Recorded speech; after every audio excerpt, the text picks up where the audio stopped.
Mutiara Hikmah. Bismillah, assalamualaikum warahmatullahi wabarakatuh.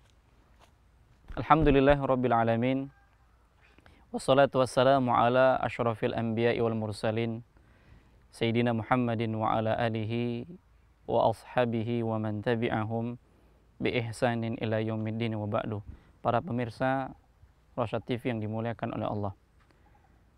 Allah Subhanahu wa taala memerintahkan kepada kita untuk melakukan suatu amalan, dan ini merupakan amalan yang agung yang Allah perintahkan, dan Allah pula lah yang berjanji untuk mengkabulkan amalan tersebut. Allah katakan, wa qala rabbukum ud'uni astajib lakum, dan katakanlah wahai Muhammad, ya, wa qala rabbukum, dan Allah Subhanahu wa taala mengatakan kepada kalian, ud'uni astajib lakum, berdoalah kepadaku niscaya aku akan kabulkan. Yang memerintahkan kita berdoa adalah Allah, dan yang menjanjikan doa itu dikabulkan adalah Allah Subhanahu wa taala. Hanya saja sebahagian orang tidak sabar mengikuti proses doa itu dikabulkan oleh Allah Subhanahu wa taala, sehingga dia menganggap bahwasanya aku telah banyak berdoa dan aku sering berdoa, namun ternyata doa-doaku belum dikabulkan oleh Allah Subhanahu wa taala, sampai akhirnya dia meninggalkan doa kepada Allah Subhanahu wa taala.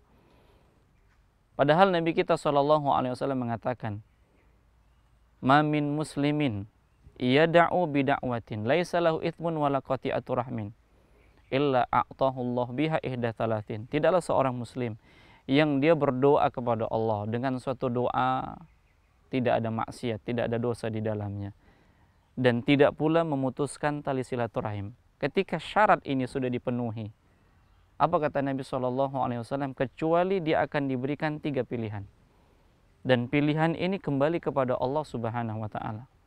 Yang pertama, Nabi SAW mengatakan, imma an yu'ajjala lahu da'watahu, boleh jadi Allah Subhanahu wa taala langsung kabulkan doanya. Ketika dia minta, dia merintih kepada Allah Subhanahu wa taala dalam kondisi sulit. Berapa banyak orang-orang yang ketika dia berdoa, apalagi doa yang dia panjatkan di bulan Ramadan, doa yang dia panjatkan di sepertiga malam terakhir, yang dia bermunajat kepada Allah, lalu dia berdoa, dan tampaklah doa itu segera dikabulkan oleh Allah. Ini yang pertama. Kalaupun Allah Subhanahu wa taala tidak mengkabulkan dengan segera, maka poin yang kedua yang disampaikan oleh Nabi sallallahu alaihi wasallam, au yudakhkhira lahu fil akhirah, doanya ini akan menjadi tabungan nanti pada hari kiamat.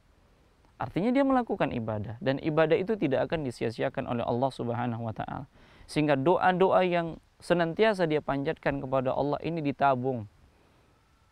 Dan orang yang menabung itu dia akan membukanya nanti pada hari kiamat. Dia akan dapatkan balasan dari doanya. Atau yang ketiga, pilihan yang ketiga yang Allah Subhanahu wa taala berikan kepadanya, au yasrifa anhu minas su'i mitliha, atau Allah palingkan keburukan semisal doanya. Berapa banyak kemudaratan, berapa banyak kesulitan yang Allah hilangkan dari diri kita, yang kalau kita berpikir itu mungkin terjadi pada diri kita, tapi Allah palingkan disebabkan karena apa? Karena doa yang kita panjatkan kepada Allah Subhanahu wa taala. Ketika poin-poin ini disampaikan kepada para sahabat, maka mereka mengatakan, ya Rasulullah, idzan nukthir, wahai Rasulullah, kalau begitu kita banyak berdoa. Maka Nabi mengatakan, Allahu aktar, Allah lebih banyak mengkabulkan doa-doa kalian. Kalaupun semua doa manusia, lalu mereka meminta dengan permintaan yang banyak, semuanya dikabulkan oleh Allah, ini tidak akan mengurangi kerajaan Allah Subhanahu wa taala sedikit pun. Hanya sebatas bagaikan jarum yang dimasukkan ke dalam lautan. Lihatlah apa yang kembali. Ya tidak ada, hanya sedikit.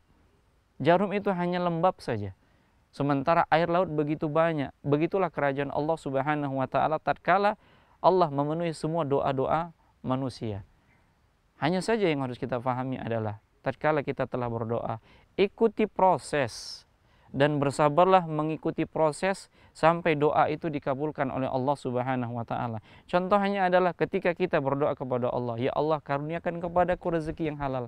Apakah langsung Allah menurunkan harta dari langit? Menurunkan kepada kita? Tentunya tidak, dengan proses. Kita dimudahkan bekerja, kita dimudahkan berdagang, kita mungkin menang tender dan lain sebagainya. Inilah proses yang seorang itu harus berbaik sangka kepada Allah Subhanahu wa taala. Dalam mengikuti proses pengkabulan doa, dia harus berbaik sangka kepada Allah Subhanahu wa taala. Ingat, Allah yang perintahkan kita berdoa dan Allah pula yang menjanjikan doa itu dikabulkan oleh Allah Subhanahu wa taala.